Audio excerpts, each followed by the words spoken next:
Hey everyone! Becoming Part 2 is obviously a continuation of the first episode that aired, which basically helps to establish the whole entire world, as well as the story and how it's going to be progressing from here on out. The basic premise of this episode is that Jim gets to learn his role as a troll hunter, which is to protect the good trolls and mankind from the bad trolls and goblins. Blinky also mentioned this one species called changelings, but I'm not really sure what they are yet. This episode in particular is split up into 3 parts. So the first part of the episode is dedicated to Jim having his friend Toby meet Blinky and R. We will learn a couple vital things in this part, most notably the fact that the amulet apparently reacts to his emotional state. So for example, when he's really stressed out, the amulet thinks that he's in danger, and so it'll transform him into this suit of armor and give him a sword and try to basically protect him. Another thing is that the amulet chose him, and so therefore it is his until he dies. He's also the first human troll hunter, which is a very big deal. As a result of this, it makes him a lot more vulnerable to a lot of enemies out there who want to take the amulet for themselves,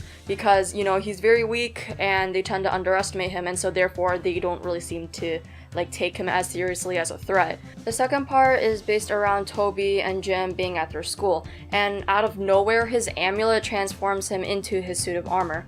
Toby tries to hide him in the locker room, but Stricklander noticed that they snuck inside and wants to check on them and see what's going on. Toby tries his best to get the teacher away, but Stricklander ends up finding Jim in his armor and is wondering why he's wearing it. Jim came up with this excuse where he wanted to wear the armor as a way to try out for the role of Romeo in Romeo and Juliet. His teacher's like, oh, that's pretty cool and all, but the thing is, the tryouts are about to end in a couple minutes, so you might want to hurry. Jim ends up attending the tryouts, and he ends up earning the role of Romeo, and Claire has the role of Juliet. The third and final part is focused on Jim and Toby's first encounter with Bular. They were biking home from school when they just so happened to cross paths with Bular in the middle of the street. They're biking at full speed around the whole entire town just to be able to avoid being killed by Bular, and along the way they just so happen to find Blinky and R in the middle of the street too. All 4 of them end up going to the canal in order to run away. Bular and Jim end up fighting against one another. Jim is obviously trying his best to fight him off, but considering that it is his first time fighting just in general,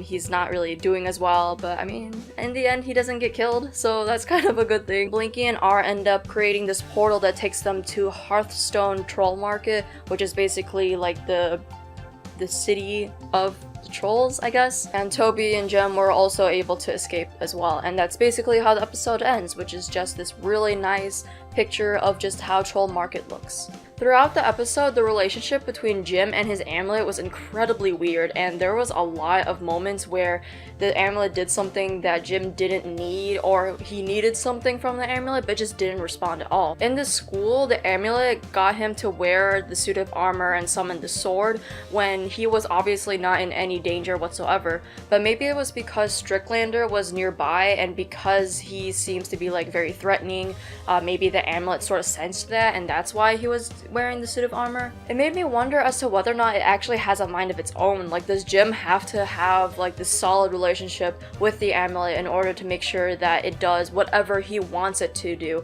at any time of the day? Another example of this is while Bular was chasing Jim and Toby, he was telling the amulet the incantation, which is basically, for the glory of Merlin, daylight is my command. When he says this incantation, it's supposed to summon the armor and sword, but for some reason it doesn't really do anything.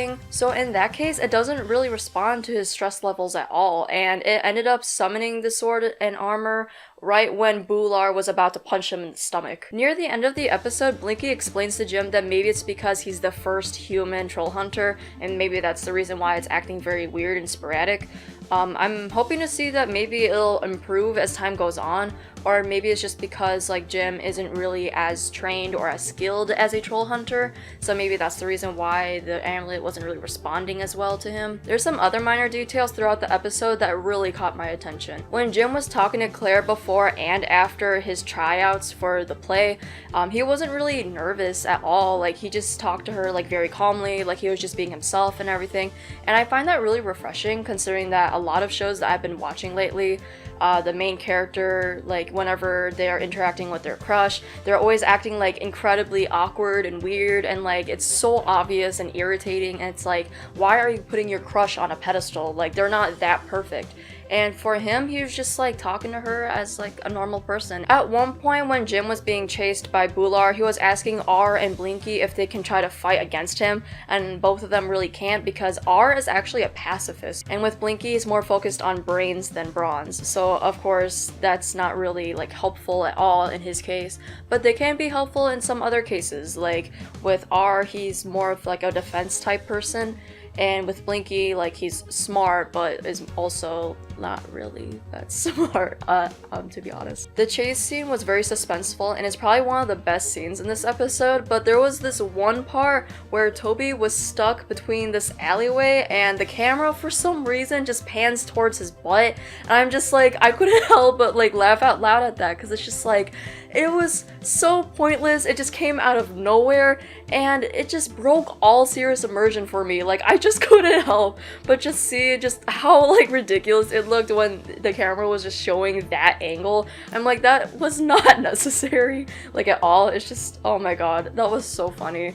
So unintentionally funny, but I loved it. The last minor detail that I noticed was that before the ending credits played, there was this title card that was dedicated in loving memory to Anton Yelchin. Apparently he's the voice actor for Jim, like, Jr. It's so unfortunate that he passed away at such a young age, and how he died too is an incredibly tragic thing as well. I didn't notice this title card either in the first episode. I went back to the first episode just to check and see if the title card was also there too, and it did actually play there as well. It also makes me really curious as to how they're gonna deal with his character in the second season that's gonna come up, because of course, since this show is pretty successful, of course they're gonna make another season, and I'm just really interested to see who else is going to voice Jim Lake Jr. and just whether or not they'll be able to live up to Anton's legacy in terms of, like, would he be able to sound exactly like Jim? Would he be able to express himself the same way? But other than that, like, this episode is done pretty well. Like, it's just the same way as the first episode. Those are my thoughts on this episode becoming part 2.